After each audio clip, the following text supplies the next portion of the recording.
Hello दोस्तों, आप सभी लोगों का हमारे ऑनलाइन प्लेटफॉर्म दी एजुकेशन फैकल्टी पर बहुत बहुत हार्दिक अभिनंदन है। हम लोग एनसीईआरटी के भारतीय इतिहास भाग 1 पर बात किया जा रहा है, जो क्लास 12th की बुक है। ठीक है, तो उस पर हम लोग करीब 4-5 लेक्चर हो चुके हैं। तो पहला अध्याय भी ख़त्म हो चुका है और दूसरा अध्याय चल रहा है। तो हम लोग एनसीईआरटी के थ्रू एक क्रमिक विकास को देख रहे हैं। और एनसीईआरटी का उद्देश्य ही होता है कि आपकी जो बेसिक नॉलेज है, जो आपका आधार है पढ़ने का, वो आपका मजबूत रहे। ठीक है, तो एनसीईआरटी आप पढ़ेंगे तो आप लोग को का जो बेसिक नॉलेज है वो एकदम क्लियर होता चला जाएगा। ठीक है, इसीलिए सभी लोग रिकमेंड करते हैं, चाहे बड़े बड़े कोचिंग में जाइए, चाहे आप अपने सीनियर से पूछिए, चाहे कुछ भी।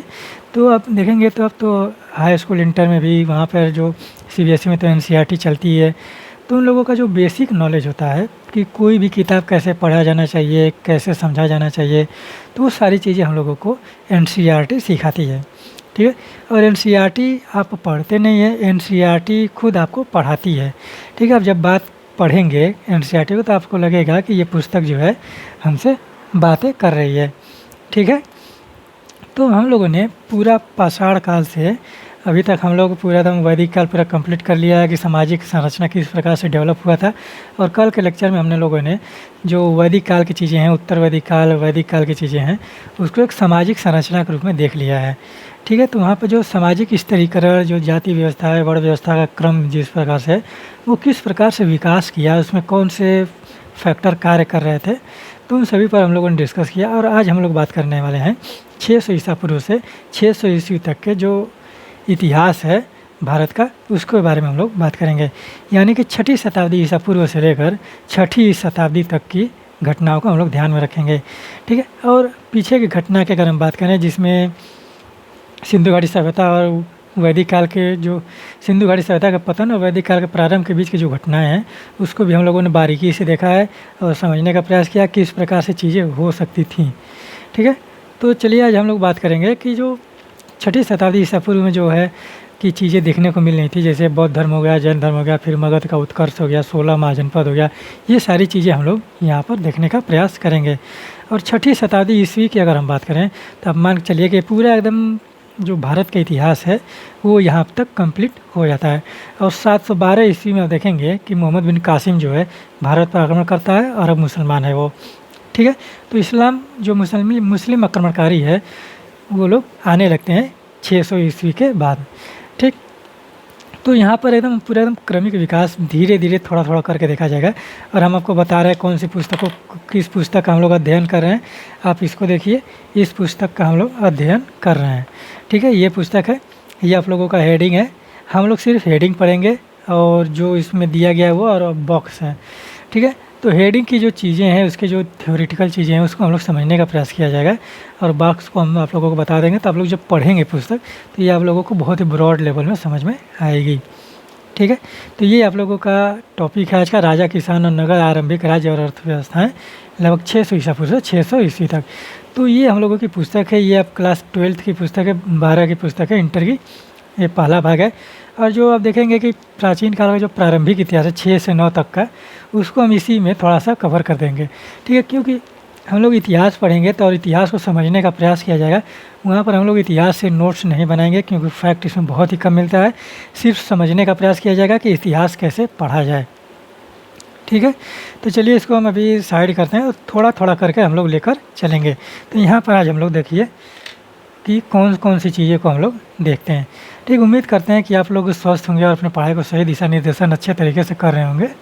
ठीक है, तो आप लोग एनसीईआरटी पढ़िए और उसको समझने का प्रयास कीजिए, जिससे आप लोग कोई भी किताब आगे पढ़ेंगे तो वो आप लोगों को बहुत ही ज़्यादा समझ में आएगा और आपका जो सोचने समझने की क्षमता है वो आपका विकास होगा।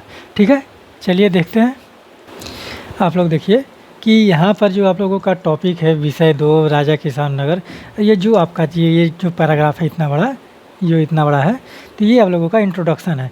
ठीक है, तो इस चैप्टर का इंट्रोडक्शन है और ये जो है यहाँ से हम लोग प्रारंभ करेंगे प्रिंसिपल ऑफ प्रियदर्शी से। ठीक है, तो यहाँ पर एक चीज़ ध्यान देने वाली बात है कि इसमें ये जो ऊपर का है कि इसमें बताया गया है कि किस प्रकार से सिंधु घाटी सभ्यता के 150 साल के बाद जो भारत में नगरीय व्यवस्था का आरंभ हुआ था। 6ठी शताब्दी ईसा पूर्व में भारत में नगरीय व्यवस्था फिर से नगर के निर्माण के देखने की घटनाएं देखने को मिल रही हैं। और उसी में हम देखेंगे कि महाजनपदों का भी विकास हो रहा है और जितने भी चीज़ें हैं मगध का उत्कर्ष हो रहा है। और जब जो शासक वर्ग बनते हैं वो लोग अपने राज्य में, अपने साम्राज्य में किस प्रकार से विकास करते हैं। ठीक है, इसमें वो चीज़ें बताई गई कि राजे रजवाड़े जो हैं 6ठी शताब्दी से ईसा पूर्व से वो किस प्रकार से डेवलप को ले चलते हैं। ठीक है, और एनसीईआरटी सिर्फ हम लोगों को किस प्रकार से क्रमिक विकास है, कि क्रम से विकास है, उसको हम लोगों को बताती है। ठीक है, तो एनसीईआरटी बहुत ही ज़रूरी है आप लोगों को पढ़ने के लिए, क्योंकि वो आप लोगों का जो एकदम बेसिक नॉलेज है वो एकदम क्लियर कर देती है।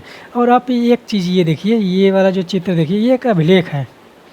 ठीक, तो इसमें के जो अक्षर हैं देखिए इस प्रकार से बनाया गया है, इस तरह से है, फिर इसको इस तरह से बनाया गया, फिर इसको इस तरह से।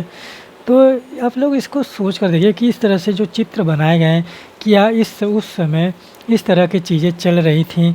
और जो बात है कि जिस प्रकार से इतिहास लेखन की परंपरा भारत में धीरे धीरे प्रारंभ हुई थी और इतिहास लेखन की जो चीज़ें देखने को मिली थी वो अंग्रेज़ों ने ही भारत में शुरू किया है। ठीक है, और जो हम आज के इतिहास जो पढ़ते हैं, जो मान के चलिए कि जो मॉडर्न इंडिया पढ़ते हैं, प्राचीन एंशिएंट इंडिया, मिडवल इंडिया, तो वो सारी की सारी जो देन है वो अंग्रेज़ों का ही देन है हम लोगों का, क्योंकि उन्हीं लोगों ने यहाँ पर आकर वो सारी चीज़ें की। उनकी महत्वाकांक्षा जो है भारत के इतिहास को उजागर करने का प्रयास किया है। ठीक, और कालांतर में देखेंगे कि जब सिंधु घाटी सभ्यता की खोज होती है उसके पर जो इतिहास लिखा जाता है वो अंग्रेज़ों के ही द्वारा लिखा गया, लेकिन अंग्रेज़ों ने अपने तरीके से उसको इतिहास लिखा। जब भारतीयों ने इतिहास लेखन की परंपरा शुरू हुई, जब भारतीय लिखने लगे इतिहास, तो वहाँ पर जो इतिहास अंग्रेज़ों का कहीं ना कहीं खंडित होते हुए देखिएगा आपको। ठीक है, तो अंग्रेज़ों ने पहले जब आया इन्होंने, तो इन्होंने कहा था कि आप लोग असभ्य हैं, आप लोग बर्बर जातियाँ हैं, आप लोगों को हम सभ्य बनाने आए हैं। ठीक है, तो जब इन लोगों को पता चला कि भारत में इस प्रकार की सभ्यता विकसित हुई थी, इस प्रकार की चीज़ें जो प्रारंभिक सभ्यता है, फिर उसके बाद वैदिक काल है, उन सारी चीज़ों को जब इन लोगों को धीरे धीरे पता चला, तो पहले आप देखेंगे कि कनिंघम ने भी वहाँ पर उस चीज़ को मानने से इनकार कर दिया था, सिंधु घाटी सभ्यता को। और जो मुहर मिली थी उसके पास गई थी, पहले अध्याय में हम लोगों ने चर्चा किया है, तो उसमें कोई पास जो मुहर गई थी उसको भी उसने वैदिक काल में जोड़ने का प्रयास किया है, क्योंकि मैक्स मूलर महोदय ने कहा था कि जो वैदिक काल में चीज़ें देखने को मिल रही थी या जो आक्रमणकारी भारत में आए, जो आ रहे थे भारत के, वो मध्य एशिया से आए थे। और मध्य एशिया से आने का मतलब ये है कि उनका कहने का मतलब है कि जो रोम में प्राचीन सभ्यता थी, फिर उसके बाद मेसोपोटामिया की सभ्यता थी, वहाँ के वंशज जो हैं वो अंग्रेज़ अपने आप को मानते हैं। ठीक है, तो इस प्रकार से उन्होंने अपने को खुद यहाँ पर स्थापित करने का प्रयत्न किया और वहाँ पर उस चीज़ को खुद अपने के द्वारा यहाँ पर लागू करने का प्रयत्न किया था।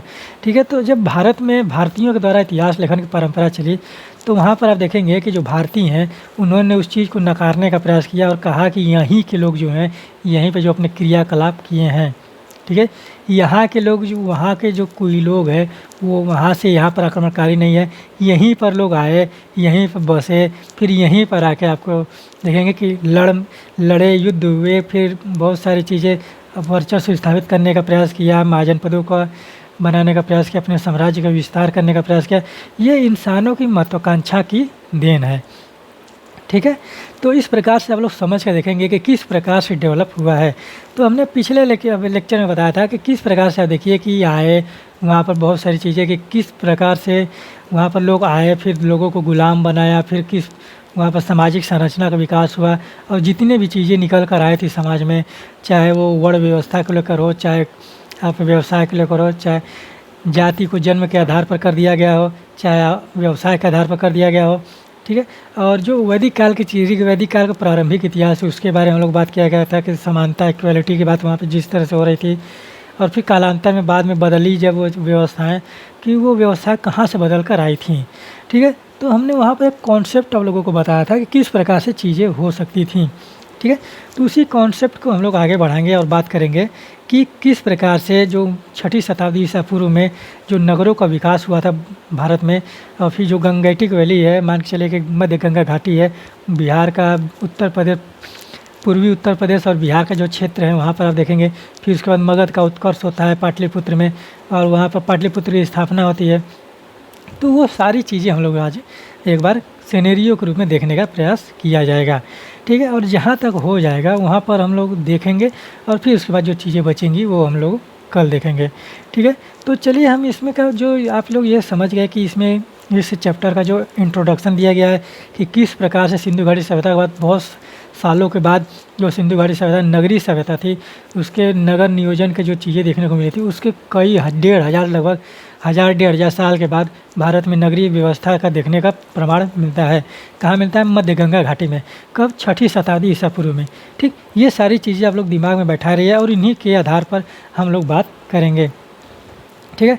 तो जो हम हेडिंग की बात करें तो इसमें जो पहली हेडिंग है प्रिंसेप और प्रियदर्शी, ठीक है। यहाँ पर देखिए प्रिंसेप व प्रियदर्शी, प्रियदर्शी, ठीक। अगर इसकी हम बात करें तो आप इस तरह से देखेंगे कि ये जो चीज़ें हैं दिख रहा है ना, प्रिंसेप और प्रियदर्शी, और ये जो है ये जेम्स प्रिंसेप का नाम है, ये है जेम्स प्रिंसेप, ठीक। इसको हम इस तरह से लिख दे रहे हैं, ये एनसीईआरटी की हेडिंग है, इसको हम खंडित कर दे रहे हैं कि किसके किसके बारे में बात किया जा रहा है। जेम्स प्रिंसेप हो गए और ये हो गए अशोक।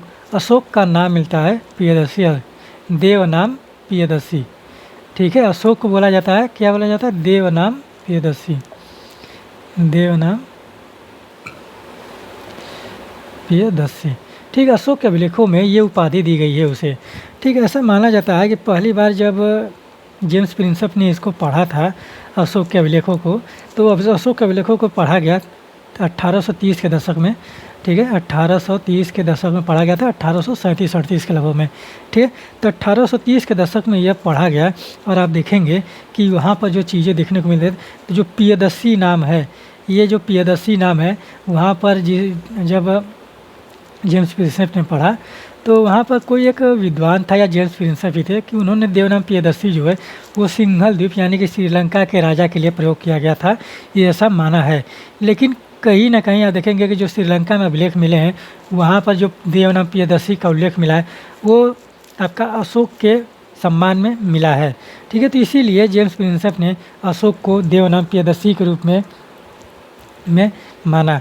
फिर बाद में आप देखेंगे कि जब जेम्स प्रिंसेप ने उसके अभिलेखों को पढ़ा, अशोक के अभिलेखों को सर्वप्रथम पढ़ने का जो श्रेय है वो आपका जेम्स प्रिंसेप को है, ठीक है। तो इस तरह से देखिए कि ये जो हेडिंग है आप लोगों का प्रिंसेप और प्रियदर्शी, इसमें ये बताया गया है कि जो अशोक के अभिलेख मिले, सिक्के मिले, फिर उसमें जो उसके जो उपाधि मिली थी प्रियदर्शी का, वो कहीं ना कहीं बौद्ध ग्रंथों के अनुसार भी सिद्ध होता है कि वो नाम जो है अशोक का मिलता है। और इतने बड़े पैमाने पर जो अशोक के अभिलेख मिले थे और जो अशोक का साम्राज्य के बारे में बात किया जाता है, अभी हम लोग आगे देखेंगे कि अशोक के अभिलेख का जो मैप है वो किस प्रकार से है, ठीक है। अब देखेंगे कि पूर्वी भारत, पश्चिमी भारत, पश्चिम में तो बहुत ज़्यादा है, फिर दक्षिण भारत में मिला, मध्य भारत में भी बहुत ज़्यादा मिला है। और अशोक जो है बौद्ध धर्म के समकालीन था, महात्मा बुद्ध के समकालीन था, और अशोक के शासनकाल में ही आप देखेंगे कि तृतीय बौद्ध संगति होती है, ठीक है। तो इस प्रकार से चीज़ें आप देखेंगे कि जो यहाँ पर इतिहास देखने को मिल रहा है, तो जेम्स प्रिंसेप ने माना कि जो प्रियदर्शी शब्द का उल्लेख किया गया वो बाद में अशोक के लिए था, ठीक है। तो यहाँ पर और भी जो अभिलेख मिले, फिर उसके बाद ताम्रलेख मिले, जो चीज़ें की गई थी, जो मान के चलिए कि जो मेगास्थनीज की इंडिका थी, फिर उसके बाद अर्थशास्त्र था।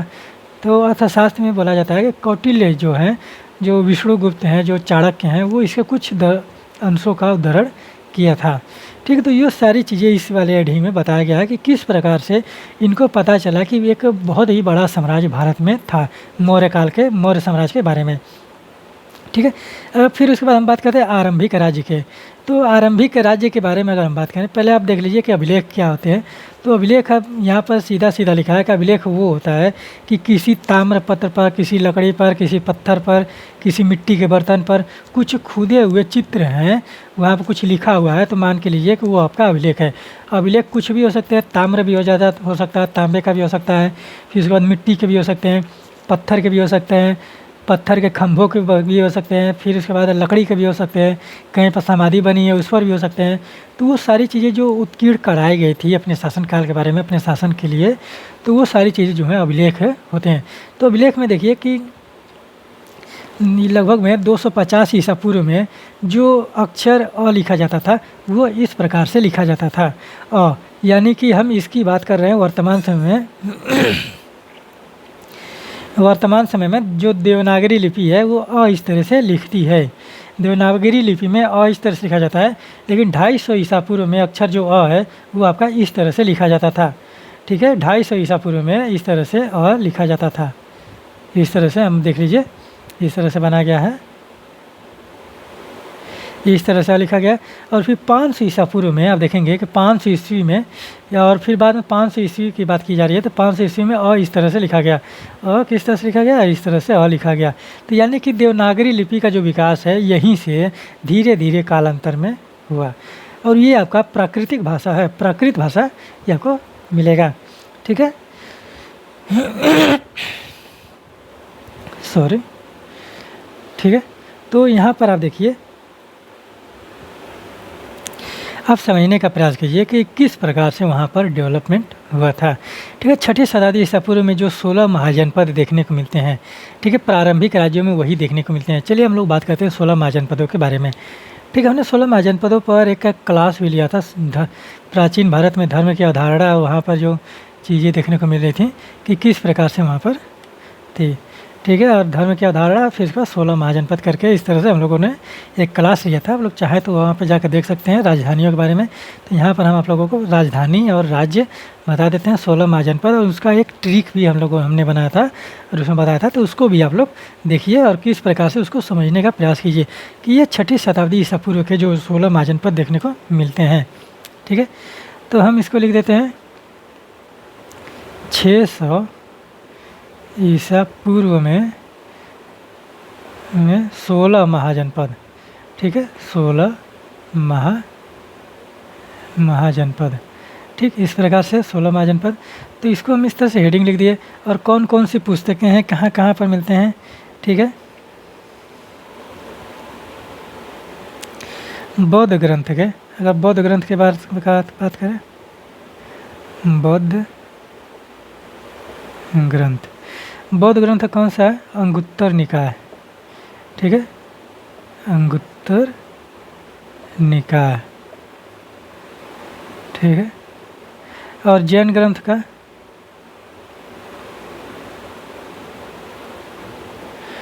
जैन ग्रंथ का कौन सी पुस्तक है, आप लोग उसको एक बार नोट डाउन कर लीजिएगा देखकर। ठीक है, तो थोड़ा सा कन्फ्यूजन हो रहा है कि दीपवंश है कि महावंश है। ठीक है, तो उसमें आप देखेंगे कि एक जैन ग्रंथ में है, इसको आप देख लीजिएगा, जैन ग्रंथ दीपवंश,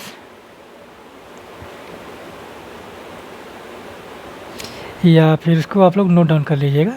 ठीक, तो जैन ग्रंथ में और बौद्ध ग्रंथ में 16 महाजनपदों का उल्लेख मिलता है।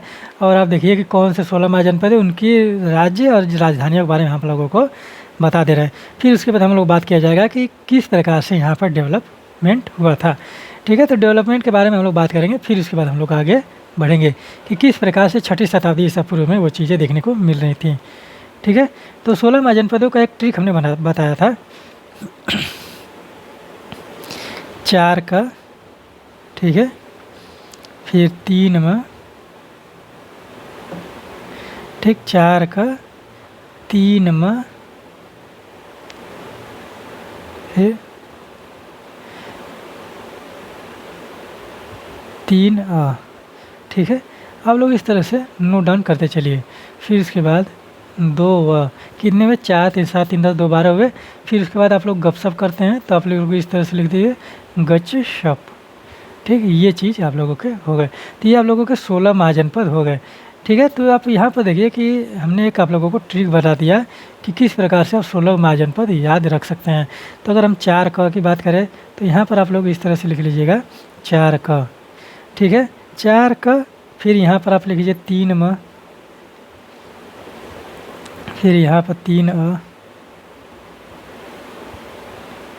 ठीक है, फिर यहाँ पर इस तरह से आप लोग लिख लीजिए। पहले इन तीनों के बारे में हम लोग देख लेते हैं, 4 का, 3 म, 3 अ के बारे में।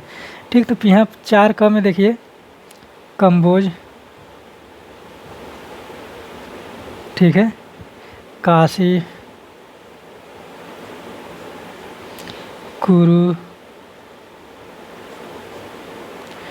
और कंबोज, काशी, कुरु और एक और है, क्या नाम है उसका, ठीक है, कंबोज, काशी, कुरु और एक का जो नाम है वो है आपका कोशल, ठीक है, कोशल। ठीक है, इनकी राजधानियाँ लिख लीजिए। कंबोज की राजधानी है आपकी, ये आपकी हाटक है। कंबोज की राजधानी जो है आप लोगों की हाटक है। काशी की वाराणसी है।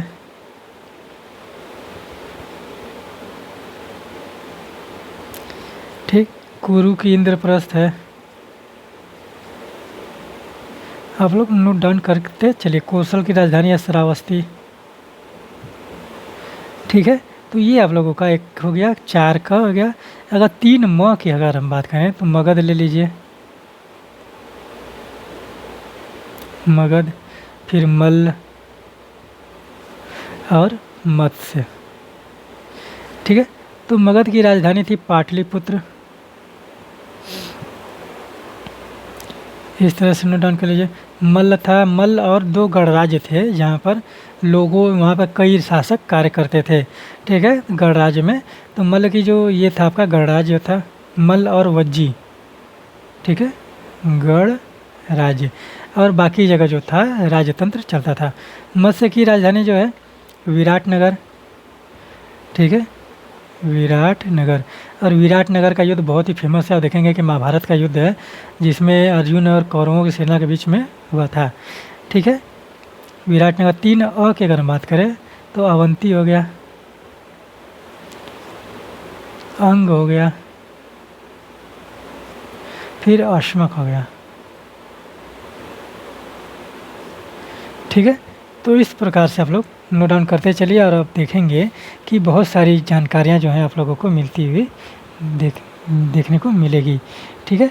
तो आप एक बार सोच कर देखिए कि इनका विकास किस प्रकार से हुआ होगा, ठीक है। तो जब आप सोचिए एक बार कि आप देखिए कि इतनी जो चीज़ें देखने को मिल रही थी, इतने 16 महाजनपद बन गए, तो वहाँ पर जो चीज़ें हैं कि जो उनका विकास है किस प्रकार से हुआ होगा, ठीक है। कि अभी हम 16 महाजनपद बात करके फिर वहाँ पर जो चीज़ें हैं देखने को बताएंगे कि वहाँ पर किस प्रकार से जो 16 महाजनपदों का विकास हुआ, किस प्रकार से नगरीय व्यवस्था फिर से प्रारंभ हुई थी भारत में, ठीक। तो यहाँ पर देखिए अवंती की राजधानी जो है उज्जैनी, उज्जैनी, ठीक है। और ये उत्तरी अवंती की राजधानी थी, यहाँ पर हम लिख दे रहे हैं उत्तरी। और यहाँ पर दक्षिणी अवंती की जो राजधानी है वो है आपकी महिष्मती, ठीक है, बाहुबली वाली, ठीक, महिष्मती। अंग की राजधानी चंपा है, अंग आपका बिहार में पड़ता है, अंग की राजधानी आपकी चंपा है। अस्मक की राजधानी पोतन है, ठीक है, पोतन है, और इसको आप पोटली भी बोल सकते हैं, ठीक है। तो इस प्रकार से चीज़ें आप लोग नोट डाउन करिए, ठीक। तो यहाँ पर हम लोगों ने कितने देख लिए, 10 देख लिए। 4 का हो गया, 3 म हो गया और 3 अ हो गया। फिर इसके बाद हम आप देखते हैं कि 2 व और ग चसप में कौन कौन सी चीज़ें देखने को मिलेंगी, ठीक है। तो यहाँ पर आप लोग राजधानी और यहाँ पर जो राज्य हैं उनको आप लोग नोट डाउन करते चलिए। और जो जैन धर्म, बौद्ध धर्म में जिस ग्रंथ में मिलता है, महावंश में मिलता है या दीपवंश मिलता है, वैसे महावंश की बात की जा रही है। महावंश में भी इसी तरह से चीज़ें मिली हैं बौद्ध 16 महाजनपदों के बारे में। तो फिर उसके बाद अंगुत्तर निकाय, उसके बारे में आप लोग देखिए, ठीक। तो उन सभी चीज़ों का आप लोग नोट डाउन करते रहिए और नोट्स बनाते रहिए, जिससे वो चीज़ें जो हैं आप लोगों को याद रहेंगी, ठीक है। अब हम बात करते हैं 2 व की, 2 व। फिर उसके बाद यहाँ पर आप लिख लीजिए ग, फिर च, फिर श, फिर प, ठीक। ये 4 अक्षर हो गए, यानी कि 10 वहाँ पे हो गए और ये 2 12 और ये 4 16 हो गए, ठीक। तो यहाँ पर एक चीज़ समझने की बात करिए कि जो यहाँ पर वह है वो आपका वज्जी है। एक वज्जी भी आपका गणराज्य था। अभी हमने आपको बताया कि मल्ल और वज्जी जो हैं वो आपके गणराज्य हैं, गणराज्य है। फिर उसके बाद वत्स, वत्स जो है आपका कौशाम्बी इसकी राजधानी थी, ठीक है, कौशाम्बी इसकी राजधानी थी। अगर हम ग की हम बात करें तो ग से गांधार होता है, ठीक है, गांधार। गांधार की राजधानी थी तक्षशिला, ठीक है, हम नीचे लिख दे रहे हैं। ठीक, गांधार की राजधानी थी तक्षशिला। ठीक, और यहाँ पर एक च है, च से आप लिख लीजिए चेदी। चेदी की राजधानी थी शुक्तिमती। शुक्तिमती। ठीक, और यहाँ पर एक बचा शूरसेन। इसकी जो है ये है आपका सूरसेन। सूरसेन की जो राजधानी है आपकी मथुरा है। ठीक, कृष्ण जी का एरिया, भगवान श्री कृष्ण का एरिया, मथुरा, ब्रज, गोकुल, वृंदावन, ठीक है, सब यहीं पर है। और जो प है आपका पांचाल। ठीक है, पांचाल की 2 राजधानी थी। उत्तरी पांचाल की अगर हम राजधानी बात करें, उत्तरी पांचाल की राजधानी थी अहिछत्र। ठीक है, अहिछत्र।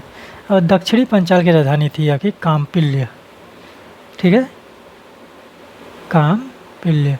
ठीक है, ये सारी चीज़ें आप लोग नोट डाउन कर लीजिए। हमने आप लोगों को 16 महाजनपदों को नोट डाउन करा दिया। और आप चलिए बात करते हैं कि किस प्रकार से डेवलप हुआ था। ठीक है, तो हमने आपको पिछले लेक्चर में बताया था कि वहाँ पर आप देखिए कि सामाजिक संरचना का जो चीज़ें देखने को मिली थी, वो सबसे जो महत्वपूर्ण चीज़ है वहाँ पर इकोनॉमी का फैक्टर काम कर रहा है। अर्थव्यवस्था वहाँ पर सबसे ज़्यादा काम कर रही है। ठीक है, तो यहाँ पर आप इस तरह सोचिए कि जो बौद्ध ग्रंथ और जैन ग्रंथों में मिल रहे हैं, 16 महाजनपदों का उल्लेख मिल रहा है, तो वहाँ पर वो जो विकास हुआ, आप देखेंगे कि जब लोग समूह बनाकर रहने लगे तो वो अपना वर्चस्व स्थापित करने का प्रयास करने लगे। और वर्चस्व जब स्थापित हुआ तो वहाँ पर युद्ध हुए। जब युद्ध हुए तो एक राज्य, जब युद्ध होंगे तो जब 2 राज्य लड़ेंगे आपस में, 2 जगह के लोग लड़ेंगे, 2 कबीले लड़ेंगे, तो एक की हार निश्चित ही है। तो वहाँ पर जो लोग हारे उनको अपने राज्यों में मिला लिया गया। ठीक है, तो जो लोग हारे उनको अपने राज्यों में मिला लिया गया। तो इसी तरह से कई कबीले मिलकर एक युद्ध लड़े और अपने को साम्राज्य का विस्तार किया। तो वही जो साम्राज्य है कालांतर में आप लोगों को राज्यों के रूप में देखने को मिलेंगे। और उसी तरह से कालांतर में 16 महाजनपद देखने को मिल रहा है। ठीक है, तो आप कालांतर में फिर उसके बाद देखेंगे कि पूरे महाजनपदों पर एक जो राजवंश है, एक जो जनपद है, वो पूरे महाजनपदों पर हावी होगा। और कालांतर में वो एक छत्र शासन वहाँ पर लोग करेंगे।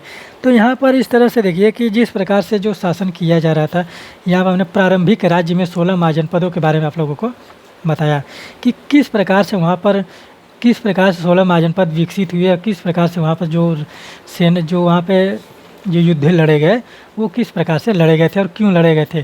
और जब यहाँ पर आप देखेंगे कि जो चीज़ें देखने को मिल रही हैं कि जब जो लोग धीरे धीरे अपने साम्राज्य का विस्तार कर रहे हैं तो वो लोग अपने संसाधनों के लिए दूसरों पर आश्रित होते चले जा रहे हैं।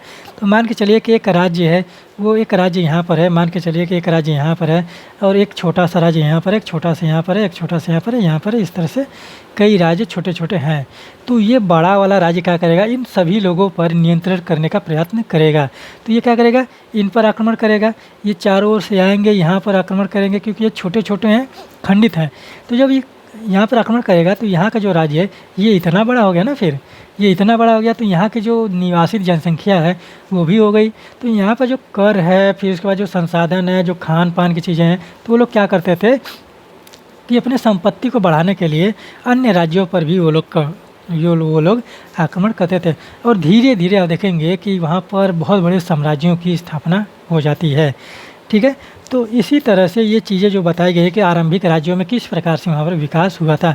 और यहाँ पर आप एक चीज़ देख लीजिए कि यहाँ पर जो ये मैप है, आप लोग इसको मैप को आप लोगों की पुस्तक होगी तो वहाँ पर आप मैप को देखिए, वहाँ पर बहुत ही ध्यान से बारीकी से देखिए कौन सा जो राज्य है, कौन सा महाजनपद है, वो कहाँ पर अवस्थित है। ठीक है, तो यहाँ पर बहुत सारी चीज़ें देखिए, देवज्जी दिया है, मगध दिया है, मल्ल दिया है, कौशल है, वत्स है, चेदी है, अवंती है, मत्स्य है, सुरसेन है, कुरु है, पंचाल है, ठीक है, अंग है, फिर मगध है, फिर यहाँ पर देखिए कम्बोज यहाँ पर है। कम्बोज आप लोगों का सबसे पश्चिमी स्थल था। ठीक है, और सबसे दक्षिणी स्थल जो है जो महाजनपदों का है वो अस्मक है। ठीक है, अस्मक यहाँ पर देखिए दक्षिण में सबसे दक्षिणी स्थल अस्मक है। और सबसे पश्चिमी स्थल आप मान के चलिए, पश्चिमी और उत्तरी स्थल, उत्तर पश्चिम का जो स्थल है वो आपका कम्बोज है, जिसकी राजधानी जो थी हाटक थी। ठीक है, और फिर उसके बाद गांधार की जो राजधानी यहाँ पर देखिए गांधार है, कम्बोज की राजधानी हाटक है, तो जो गंधार है उसकी राजधानी तक्षशिला है। ठीक, तो ये दूरवर्ती जो राज्य हैं, महाजनपद हैं, उनको आप लोग याद कर लीजिए, पूरा पश्चिम उत्तर दक्षिण वाला। और वहाँ पर जो आप देखेंगे कि ये सारी चीज़ें आप लोगों को मिलान करने के लिए दे देगा। ठीक, तो यहाँ पर आप चीज़ देखिए कि एक तरह से कि किस प्रकार से वहाँ पर विकास हुआ था। ठीक है, तो हमने 16 महाजनपदों के बारे में बात कर ली है। तो यहाँ पर हम बात करते हैं कि 16 महाजनपदों में जो प्रथम मगध का उत्कर्ष निकल कर आता है वो किस प्रकार से था। ठीक है, तो यहाँ पर आप देखिए कि मगध के उत्कर्ष के क्या क्या कारण हो सकते हैं। चलिए देखते हैं। चलिए बात करते हैं कि 16 महाजनपदों में प्रथम मगध का उत्कर्ष। ठीक है, तो यहाँ पर आप देखेंगे कि किस प्रकार से यहाँ पर मगध का उत्कर्ष हुआ। ठीक, तो वहाँ पर आप देखिए कि जो मगध का पहला राजवंश है, मगध का सबसे पहला जो राजवंश बना वो बायद्रथ वंश का था, जिसका जो शासक है जरासंध था। बायद्रथ वंश का जो शासक था वो जरासंध था। ठीक है, और जरासंध का भीम से युद्ध का वर्णन मिलता है, आप देखेंगे कि महाभारत में देखने को मिलता है। तो वहाँ पर वो चीज़ें जो बायद्रथ वंश का राजवंश था, बायद्रथ वंश का, तो वहाँ पर जो जरासंध था तो वहाँ से वो उसका जो इतिहास है वो सिर्फ महाभारत में ही देखने को मिलता है, उसके बाद कहीं भी देखने को नहीं मिलता है। फिर उसके बाद हम बात करते हैं जो मगध के प्रारंभिक राजवंश हैं। ठीक है, तो मगध के प्रारंभिक राजवंशों के बारे में अगर हम बात करें तो पहला जो वंश है हर्यक वंश। हर्यक वंश, इसका संस्थापक जो है बिंबिसार है। बिंबिसार। ठीक है, हम थोड़ा सा एक सिनेरियो खाका खींच देंगे, आप लोगों को समझ में आ जाएगा हर्यक वंश। फिर उसके बाद आप देखेंगे कि शिशुनाग वंश है। शिशुनाग वंश। ठीक, इसके जो संस्थापक हैं शिशुनाग हैं। आप लोग ये जो महत्वपूर्ण चीज़ है वो आप लोग लिखते चलिए कि कौन संस्थापक है। फिर इसके बाद नंद वंश। नंद वंश। ठीक है, नंद वंश का जो संस्थापक है महापद्मनंद है। महापद्मनंद। ठीक है, नंद वंश में कुल 9 शासक हुए, इसीलिए इसको नंद वंश कहा जाता है। एक श्लोक मिलता है नंद वंश का, उसमें 9 शासकों का उल्लेख मिलता है। और महापद्मनंद जो है वहाँ पर आप देखेंगे कि छत्रा एक परम भट्टारक और छत्रांक, इस तरह से क्षत्रिय वंश का कि एक छत्र शासन करने वाला है, उसकी उपाधि धारण करता है। उसका थोड़ा सा नाम याद नहीं आ रहा है, तो उसको उपाधि आप लोग उस तरह से देखिएगा। फिर इसके बाद आते हैं, आप देखेंगे कि सबसे महत्वपूर्ण शासक मौर्य वंश। ठीक है, मौर्य वंश। यहाँ पर हम समय काल नहीं लिख रहे हैं क्योंकि प्राचीन काल में समय काल का बहुत ही ज़्यादा महत्व नहीं है। ठीक है, तो मौर्य वंश का जो संस्थापक था वो था चंद्रगुप्त मौर्य। चंद्रगुप्त मौर्य। और घनानंद का अंतिम शासक नंद वंश का अंतिम शासक घनानंद को हराने के बाद चंद्रगुप्त मौर्य ने मगध पर मौर्य वंश की स्थापना किया था। तो यहाँ पर हम लोगों को बात करना है कि मौर्य वंश का उत्कर्ष कैसे हुआ। ठीक है, मगध का उत्कर्ष कैसे देखने को मिलता है। अगर मगध के बारे में बात करें तो मगध की राजधानी है पाटलिपुत्र थी। पहले अगर प्रारंभ में मगध की राजधानी जो है वो आपकी राजगीर थी। ठीक है, और राजगीर को आप इस तरह से समझ के देखिए कि राजगीर जो है 5 पहाड़ियों से घिरा हुआ है और वहाँ पर खनिज संसाधन जो है बहुत ही ज़्यादा देखने को मिल रहा था। ठीक है, तो विद्वानों का मानना है कि यहाँ पर जो मगध के प्रारंभिक राज्य हैं, मगध में जो मगध का ही क्यों विकास हुआ सबसे ज़्यादा, कि क्योंकि आप देखेंगे कि जो मगध का जो क्षेत्र है, आप देखेंगे जो बिहार में पड़ता है, पटना के आसपास का जो क्षेत्र है वो आपका मध्य गंगा घाटी का क्षेत्र है। वहाँ की जो ज़मीन है वहाँ पर देखेंगे कि जो ज़मीन है समतल है और वहाँ पर खेती करने योग्य ज़मीन बहुत ज़्यादा देखने को मिलती है। और वहाँ पर विद्वानों ने अनुमान लगाया कि वहाँ पर खेती करने योग्य ज़मीन है, इसलिए हो गया। फिर राजगीर जो राजधानी थी वो 5 पहाड़ियों से घिरी हुई थी, तो वहाँ पर जो खनिज संसाधन मिलते थे उसके द्वारा वहाँ पर विकास हो गया बहुत ज़्यादा। फिर वहाँ से जो पत्थर मिले, वहाँ पर पत्थरों से वहाँ पर बहुत सारी चीज़ों का निर्माण कराया गया। फिर अशोक ने कलिंग पर आक्रमण कर दिया था। और मगध का जो क्षेत्र है देखेंगे कि वहाँ पर हाथियों का भी देख रेख अच्छे से हो रहा था, फिर घोड़ों को भी अच्छे से हो रहा था। तो वो सारी चीज़ें हैं जो मगध में देखने को मिली थी, और उस तरह की जो चीज़ें हैं वो सामान्य रूप से कहीं भी देखने को नहीं मिली थी। और यही कारण है कि आप देखेंगे कि मगध जो है वहाँ पर बहुत ही ज़्यादा एक राजवंश के रूप में उभरा, और कालांतर में देखेंगे कि पूरा मगध का जो है भारत पर अधिकार होता है। ठीक है, तो यहाँ पर जो 4वीं शताब्दी ईसा पूर्व में आप देखेंगे कि जब 3री से 4वीं शताब्दी ईसा पूर्व के मध्य में जब उदयन ने, ठीक है, वहाँ पर आप देखेंगे कि उदाईन है, ठीक। तो उदाईन ने वहाँ पर जब पाटलिपुत्र की स्थापना किया, और वह था आपका हर्यक वंश का शासक था, अजातशत्रु का पुत्र था, ठीक है। हर्यक वंश का जो शासक है बिंबिसार है, बिंबिसार का लड़का अजातशत्रु है, अजातशत्रु का लड़का उदयन है। और उदाईन ने वहाँ पर देखेंगे कि पाटलिपुत्र नगर की स्थापना की। फिर उसके बाद कालांतर में पाटलिपुत्र बहुत सालों तक मगध की राजधानी रहती है। तो यहाँ पर वो सारी चीज़ें बताई जा रही है कि मगध किस प्रकार से उत्कर्ष हुआ। तो देखेंगे कि हमने अभी कि आपको कॉन्सेप्ट एक बताया था कि जो बड़े राज्य हैं वो छोटे राज्यों पर अपना अधिकार करते चले गए, और जो छोटे राज्य हैं जो बड़े राज्यों में मिलते चले गए। और उसी तरह से देखेंगे कि कालांतर में बहुत बड़े बड़े राज्यों को विकास हम लोगों ने देखा। फिर यहाँ पर एक चीज़ देखिए कि ये राजगीर है, ये क्या है, राजगीर है, ठीक। ये राजगीर है, ठीक है। ये राजगीर है। आप देखेंगे कि ये मगध की राजधानी, और मगध की राजधानी में आप देखिए ये इतनी बड़ी बड़ी पहाड़ियाँ वहाँ पर देखने को मिल रहा था, ठीक है। और ये आप दीवार देखिए, ये दीवार जो बनाया गया, ये दीवार है, फिर ये दीवार है। तो इन दीवारों का निर्माण क्यों किया गया है, इसके बारे में आप लोग सोच कर देखिए कि वहाँ पर जो नगर बसाए जाते थे, जो दुर्ग बनाए जाते थे, वहाँ पर जो चीज़ें देखने को मिल रही थी, तो वहाँ पर आप एक बार सोच के देखिए कि वो किस लिए बनाया गया था। क्योंकि वहाँ पर आप हमने अभी एक चीज़ बताया कि वहाँ पर जो युद्ध के सिलसिले चल रहे थे, और वहाँ पर जब छोटे बड़े राज्य जो है छोटों पर कब्जा कर रहे थे अपनी संसाधनों की पूर्ति के लिए, तो उन लोगों ने अपने राज्यों को घेर कर रखा था कि बड़े बड़े दीवारों को बनाया, फिर उसके बाद प्राचीरों को बनवाया, दुर्गों को बनवाया। और वो सारी चीज़ें हम लोग को कहाँ देखते हैं, सिंधु घाटी सभ्यता में वो सारी चीज़ें देखने को मिलता है, ठीक है। तो अपनी राज्यों की सुरक्षा के लिए जो बनाए जाते थे, वो आपके जो दीवार है, बड़े बड़े दीवार है, मोटी मोटी दीवारें हैं, उन सभी चीज़ों का निर्माण किया जाता था। वो किसके लिए किया जाता था, राज्यों के सुरक्षा के लिए, और राज्यों के जो लोग रह रहे हैं उसके बारे में सुरक्षा के लिए। फिर उसके बाद आप देखिए कि यहाँ पर हम लोग आ गए एक आरंभिक साम्राज्य, यहाँ पर मौर्य काल के बारे में बात किया जा रहा है। तो हम पहले के जो 4 राजवंश हैं, ठीक है, जो 3 राजवंश हैं, जिसमें आप देखेंगे कि हर्यक वंश है, नंद शिशुनाग है, फिर नंद है, फिर नंद वंश के बाद मौर्य वंश आता है। तो हम 3 राजवंशों का आप लोगों का एक थोड़ा सा इतिहास बता दे रहे हैं। तो हर्यक वंश की अगर हम बात करें तो हर्यक वंश का जो संस्थापक है वो आपका बिंबिसार है, ठीक है। तो बिंबिसार ने जिस प्रकार से मगध का विस्तार करने का प्रयास किया, काशी पर आक्रमण किया। अब बिंबिसार ने ही आप देखेंगे कि महात्मा बुद्ध के सेवा में जीवक नामक एक वैद्य को भेजा था, ठीक है। और जीवक और जो बिंबिसार है वो आम्रपाली का वैशाली की एक नर्तकी थी, वहाँ पर देखेंगे वैशाली की एक नर्तकी थी।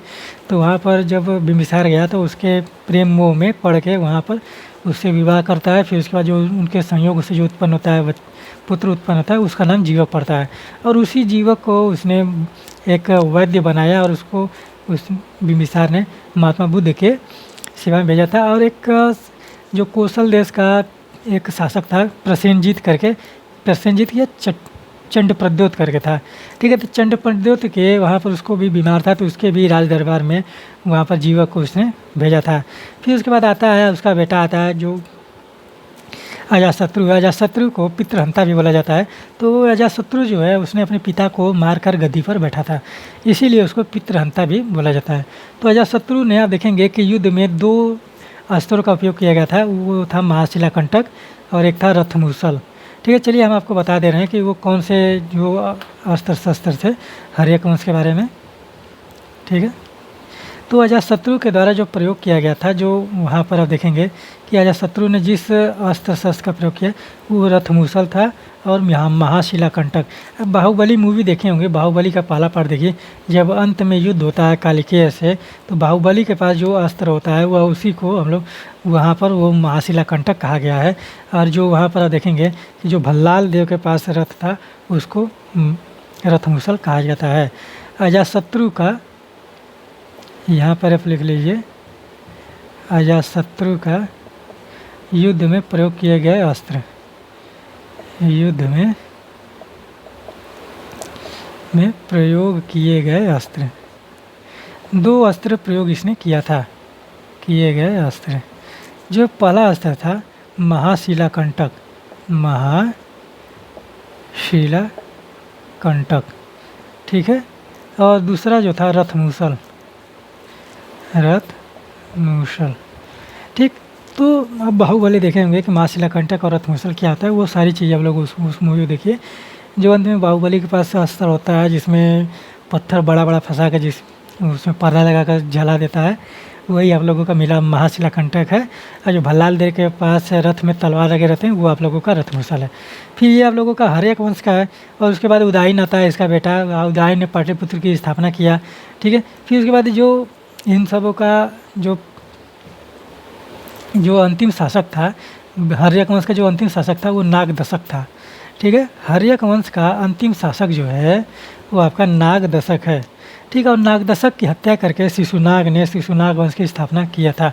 और शिशुनाग, और एक चीज़ वहाँ पर और भी देख लीजिए कि ये जो अजातशत्रु है उसी के शासनकाल में प्रथम बौद्ध संगति भी होती है, ठीक है। तो प्रथम बौद्ध संगति होती है और वहाँ पर आप देखेंगे कि जब अब हर्यक वंश की समाप्ति होती है तो वहाँ पर जब शिशुनाग वंश का स्थापना होता है तो शिशुनाग वंश, ठीक है। हम थोड़ा थोड़ा आप लोगों को बता दे रहे हैं, बहुत सारी चीज़ें नहीं बताएंगे क्योंकि वो बहुत सारी चीज़ें जो हुई थी चीज़ें आप लोगों को थोड़ा सा कॉम्प्लिकेटेड हो जाएंगी, ठीक। तो हम सिर्फ एनसीईआरटी के थ्रू आप लोगों के क्रमिक विकास के बारे में बता रहे हैं। तो शिशुनाग ने हर्यक वंश के अंतिम शासक नागदशक को मारा था। हर्यक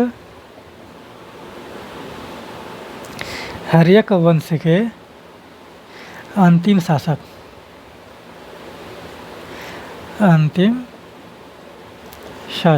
नागदशक, ठीक है, नागदशक को मारकर शिशुनाग वंश की स्थापना किया। और इसी का बेटा है जो कालाशोक है, ठीक है। कालाशोक जो है इसी का लड़का है, इसी का लड़का जो है कालाशोक। और इसी के शासनकाल में द्वितीय बौद्ध संगति हुई थी, ठीक है।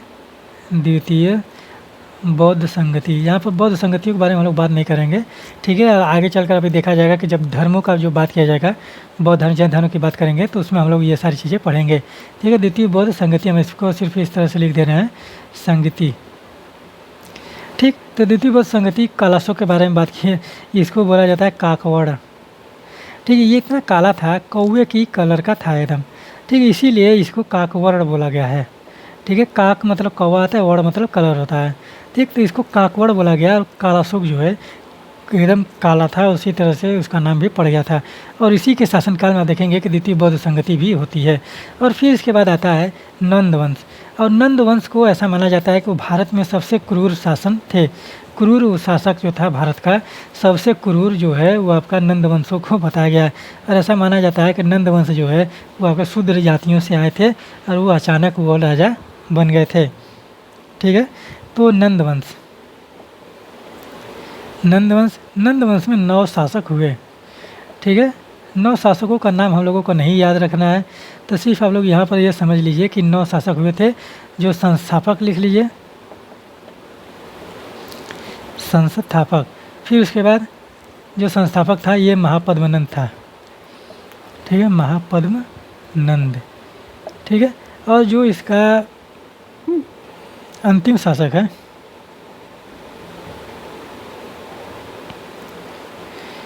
जो अंतिम शासक इसका था घनानंद, ठीक। तो इस प्रकार से आप लोग देखिए, तो यहाँ पर ये चीज़ हम आपको बता दे रहे हैं। बाकी चीज़ें हम लोग जो मौर्य साम्राज्य है उसको हम लोग कल देखेंगे कि मौर्य साम्राज्य पढ़ने में बहुत ही ज़्यादा हम लोगों को मज़ा आने वाला है, ठीक है। क्योंकि मौर्य साम्राज्य एक ऐसा इतिहास है कि आप देखेंगे कि वहाँ पर बहुत सारी चीज़ें देखने को मिलेंगी। तो यहाँ पर आप लोग ये इस चीज़ को याद रख लीजिए कि मगध का उत्कर्ष कैसे हुआ और मगध के जो प्रारंभिक राजवंश है वो किस प्रकार से थे, ठीक। तो नंद वंश के बारे में अगर हम बात करें तो नंद जो है मगध का अंतिम साम्राज्य है, अंतिम शासक हैं ये लोग मगध पर। कि जब मौर्य काल से पहले के जो चीज़ें देखने को मिली थी कि बहुत बड़ा साम्राज्य जो देखने को मिलेगा वो हम लोगों को वहाँ पर चीज़ें देखने को मिलेंगी। और नंदों के शासनकाल में ही आप देखेंगे कि भारत पर सिकंदर का आक्रमण हुआ था। जो उसमें जब सिकंदर आक्रमण किया तो भारत पर जो शासन था वो घनानंद का था, ठीक है। तो यहाँ पर एक चीज़ समझ के देखिए कि जो मगध का उत्कर्ष है वो किस प्रकार से है, ठीक है। अगर हम नंद वंश की बात करें तो नंद वंश में जो चीज़ें देखने को मिल रही थी तो उसको उन लोगों को एकदम शूद्र माना गया क्योंकि वो बहुत ही ज़्यादा क्रूर थे, ठीक है। तो जो और नंदों के बारे में, महापद्मनंद के बारे में बात किया जाता है कि उसने कई बार पृथ्वी को क्षत्रियों से विहीन कर दिया था, ठीक है। इस प्रकार की चीज़ें उन पद्मनंद के बारे में भी देखने को मिलता है, ठीक है। तो छत्रांतक की उपाधि धारण किया, परम छत्रांतक परम भट्टारक की उपाधि धारण किया महापद्मानंद ने। फिर जो नंद वंश का अंतिम शासक घानानंद है, और घानानंद का जो दरबार में रहता थे एक चाणक्य नाम के व्यक्ति रहते थे, वो घानानंद के दरबार में रहते थे। ठीक है, तो जब घानानंद के दरबार में रहते थे और घानानंद ने जब उनकी इंसल्ट किया, बेइज्जती किया, अपमान किया, तो वहाँ पर जो चाणक्य हैं, वहाँ पर अपने जो चाणक्य ब्राह्मण थे, तो वहाँ पे जो उनकी चोटी थी, उन्होंने उसको बांधा और कहा इसको तब तक हम नहीं खोलेंगे, जब तब तक नहीं धुलेंगे जब तक नंद वंश का एकदम साम्राज्य ही ख़त्म न हो जाए। ठीक, तो इस प्रकार से उन्होंने कहा और फिर उसके बाद वो चल दिए। और फिर जब जा रहे थे तो वहाँ पर एक देखिए जंगल में, तो ऐसे बहुत सारी कहानियाँ मिलती हैं मौर्य काल के बारे में, तो उन कहानियों को भी हम लोग देखेंगे, कल बात किया जाएगा इन सभी चीज़ों पर। तो आप लोग ये सारी चीज़ें बस ध्यान में रखिए कि मगध का उत्कर्ष किस प्रकार से हुआ था, और वहाँ पर जो चीज़ें देखने को मिल रही थी कि क्या क्या चीज़ें हैं कि मगध के उत्कर्ष में महत्वपूर्ण भूमिका निभा रही हैं। और यहाँ के जो मध्य गंगा घाटी के लोग हैं वो भी ज़्यादा आप देखेंगे कि बहुत ही ज़्यादा सुडौल और एकदम ताकतवर होते हैं, एकदम तीक्ष्ण बुद्धि के भी होते हैं। और आप देखेंगे कि जब भारत आज़ाद होता है, भारत की क्रांति में भी यहाँ से लोग बहुत ही ज़्यादा आप देखने को मिलेंगे। ठीक है, बंगाल हो गया, बिहार हो गया, पूर्वी उत्तर प्रदेश का जो क्षेत्र है, ये एक बेल्ट ही ऐसा है कि वहाँ पर जो लोग हैं वहाँ बहुत ही बड़े बड़े लोग आपको देखेंगे, राष्ट्रपति भी, प्रधानमंत्री भी, उपराष्ट्रपति यहाँ पर मिलेंगे, विधायक, सांसद, हर एक चीज़, बिजनेसमैन, क्रांतिकारी, और यहाँ पर आईएएस अधिकारी, आईपीएस, पीसीएस, सब हर एक चीज़ यहाँ पर आप लोगों को देखने को मिलेगा।